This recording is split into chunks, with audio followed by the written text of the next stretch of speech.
Hello everybody, it's Vintage here and I'm bringing you a game of StarCraft. Terran versus Protoss here on Orbital Shipyard between AT Gaming's FeaR in the bottom left versus AT Gaming's uThermal, who had a recently super sick run at DreamHack Leipzig. Obviously Terran versus Protoss has changed a bit since the latest balance patches. Obviously Adepts losing that extra damage versus light means that they don't 2-shot SCVs, they're actually 3-shot SCVs.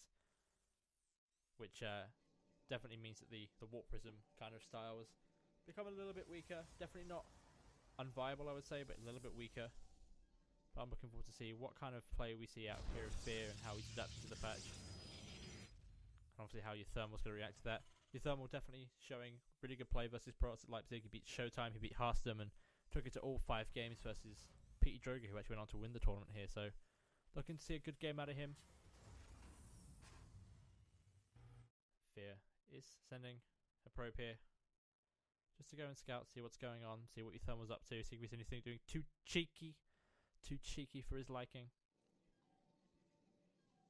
But he's just going to take an expansion here at home behind his gateway, just pretty standard stuff, and pretty standard here from uThermal as well.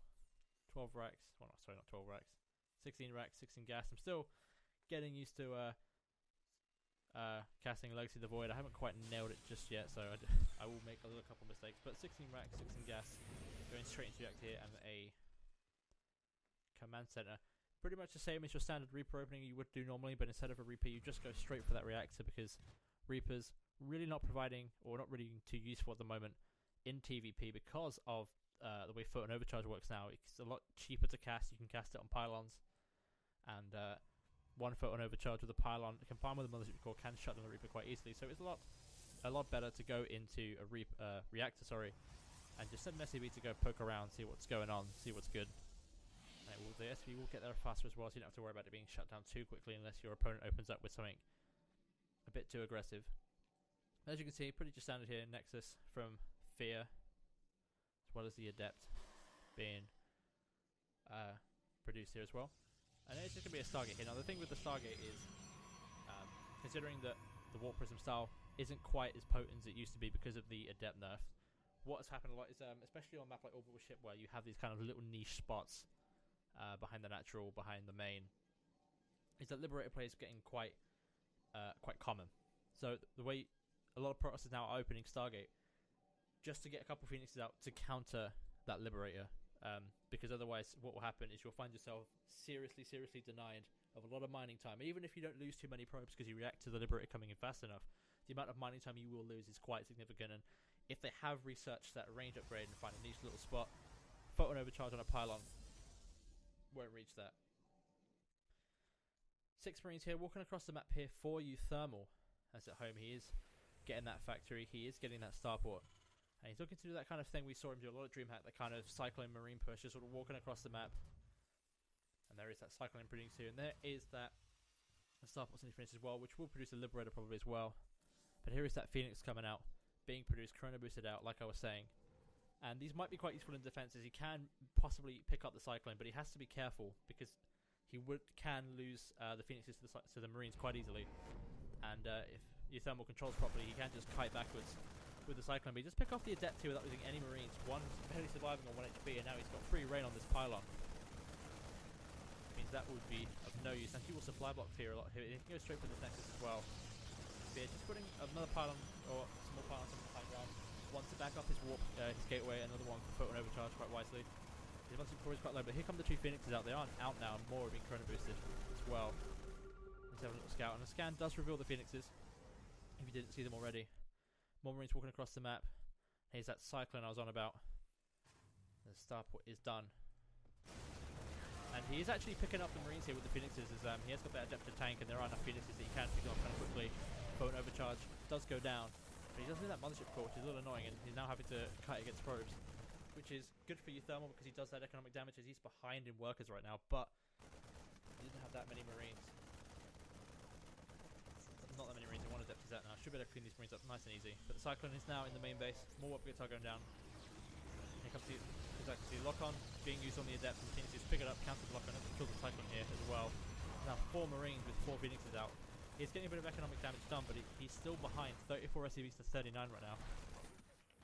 As we saw a little bit, another Cyclone does come in, but the Phoenix is going to loop it up, cancel the lock-on, and then kill the Cyclone.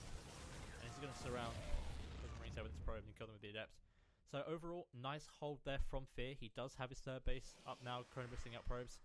He has Phoenixes out, he's got a lot more warp gates coming in, and uThermal invested a lot into this. He hasn't got Stim on the way. He hasn't got any tech really to speak of. He has got his 111, but he hasn't been producing out of his starport. 2 more racks going down, and Stim is definitely a long way off. And he hasn't started +1 or 2 out of his eBay any upgrades. He's starting out at 30C. He is kind of nicely saturated. It's natural now, but he is only rocking 2 gases here, which will detriment him a little bit. But he's got 2 Cyclones. He can sit back. He's walled off as well, which will stop the Adept run by. But he does need to be careful of these Phoenixes. 2 Cyclones will push this away, as they can lock on. And they do a lot of damage, but it doesn't kill either of them. Another lock-on has been used. It has restarted, and he will not get that Phoenix, which is annoying. More bracks going down here as he realises he does need to catch up in the army supply quite significantly here. And he's opted for another tech line with his factory as opposed to going into any kind of tank production. Kind of get that style that he's been known for at DreamHack Leipzig here. But FeaR just macroing up, increasing that worker lead. He's got +1 armor on the way. He's got Zealot charge on the way. That kind of the Zealot charge lot style is becoming quite popular now, as Huck showed us at DreamHack.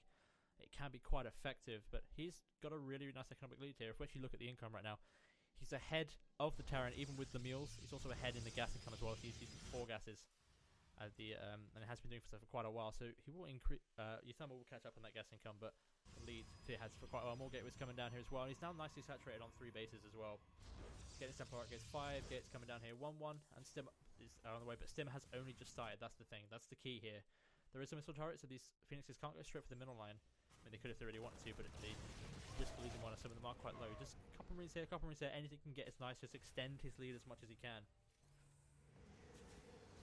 And FeaR's in a really good position here. He's actually building a warp gate by his pylon here. So this is looking like he wants to really commit to some aggression here, because building a warp gate by your proxy pylon allows you to warp in a lot quicker than you would be able to otherwise, which means he is going to commit to some aggression here, and he realises it would take long to build a robo and get a warp prism out, so this is the best option for him to try and capitalise on his lead. If we actually look at the army supply, it's 34 now to 33, but a lot of that is in unupgraded Marines. They are completely naked. There's no combat shield, there's no Stim. 1-1 is kind of, you know, +1 attack is about to finish, but +1 armor is only halfway done here, and he's about to have his own +1 armor as well. He's now got charge. He's got Archons on the way. He's got a lot of Zealots.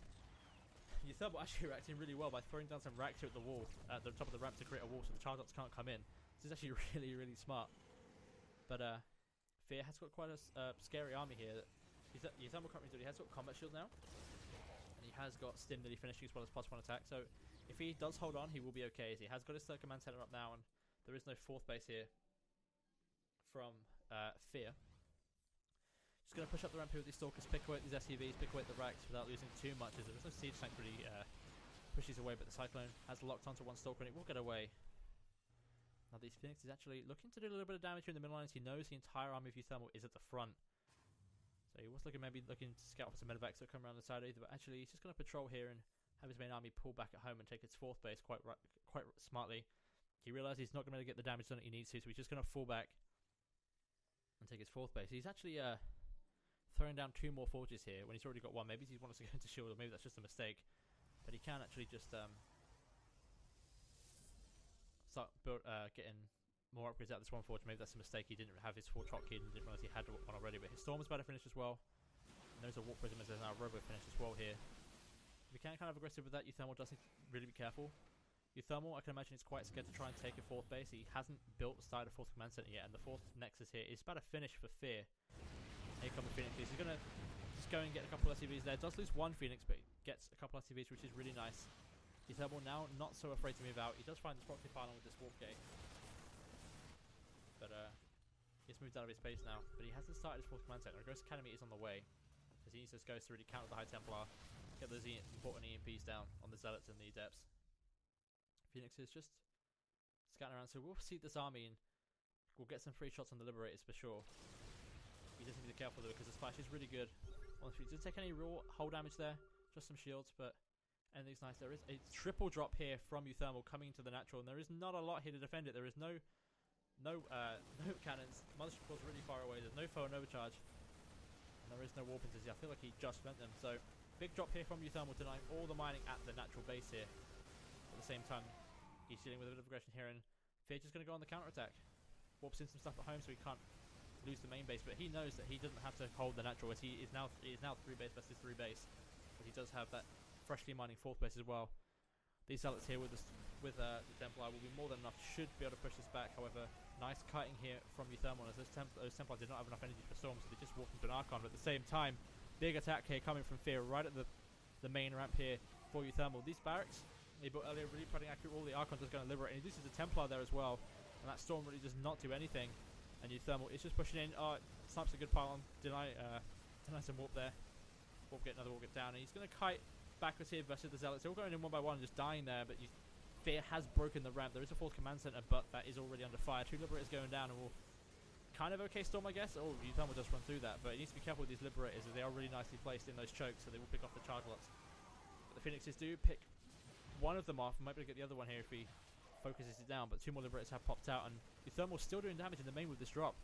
And just a few more Zealots at a time, just really doing nothing, as the Medevac's doing some absolute mad healing over there. And FeaR's just holding on for his dear life in the fight over here, and he's actually stuck. He can't get out now at all, as he's trapped in by the Liberators. And he's down now in workers as well. He might use the warp. He might try to save the Templar. That he's going to lose the warp prism and the Templar and everything. If I were him, I would have taken the warp prism, saved the Templar, and just gotten out and saved them, because they are very expensive units. And there is the GG. And uThermal, after being down really early, does make a really nice, impressive hold and claw his way back in this game. And yeah, seriously, GG. I feel like FeaR kind of had too much to deal with. Like, he wasn't really prioritizing well enough. Like, he was trying to deal with the drop here at home. The Zealot, like, he wasn't fighting with all the Zealots. They kind of went in one by one into a choke, and they all died there. And you know, he was fighting into Liberators here, and like the Sim City at the third here was really nice from uThermal. The barracks forcing him, forcing the Archons, forcing the Zealots to come up towards this choke between the factions and the racks into a Liberator, which would die. And then he just sort of slowly got pushed back and got trapped at the back of uThermal's third here. And does play down from an upgrade disadvantage, from an economic disadvantage, and does actually go on to win the game. So really impressive there from uThermal. And even though he did have more bases, he wasn't actually able to really capitalize on that. Like, he put a lot of his probes straight into the main, where they could have gone to the 4th and just been mining a lot easier and more minerals as well. So that would have been better for him for sure, I feel like. And it was kind of like using his warpings half and half. I feel like he really needs to commit to one.